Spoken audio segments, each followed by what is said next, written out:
ناظرین کرام، کھجور ایک قسم کا پھل ہے۔ دنیا کی سب سے اعلیٰ کھجور عجوہ کھجور ہے جو سعودی عرب کے مقدس شہر مدینہ منورہ اور مضافات میں پائی جاتی ہے۔ کھجور کا درخت دنیا کے اکثر مذاہب میں مقدس مانا جاتا ہے۔ مسلمانوں میں اس کی اہمیت کی انتہا یہ ہے کہ حضور اکرم صلی اللہ علیہ وسلم نے تمام درختوں میں سے اس درخت کو مسلمان کہا ہے، کیونکہ صابر، شاکر اور اللہ کی طرف سے برکت والا ہے۔ قرآن مجید اور دیگر مقدس کتابوں میں جا بجا کھجور کا ذکر ملتا ہے۔ نبی کریم صلی اللہ علیہ وسلم نے فرمایا کہ جس گھر میں کھجوریں نہ ہوں وہ گھر ایسا ہے جیسے اس میں کھانا نہ ہو۔ طبی تحقیق کے مطابق کھجور ایک ایسی منفرد اور مکمل خوراک ہے جس میں ہمارے جسم کے تمام ضروری غذائی اجزاء وافر مقدار میں پائے جاتے ہیں۔ رمضان المبارک میں افطار کے وقت کھجور کا استعمال اس کی افادیت کا منہ بولتا ثبوت ہے، چونکہ دن بھر روزہ رکھنے کے بعد توانائی کم ہو جاتی ہے، اس لیے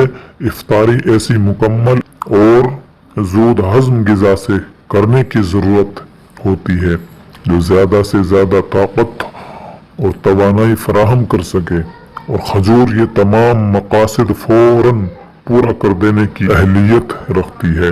کھجور کے تعلق سے مزید معلوماتی ویڈیوز دیکھنے کے لیے ہمارا چینل ضرور سبسکرائب کریں۔ والسلام۔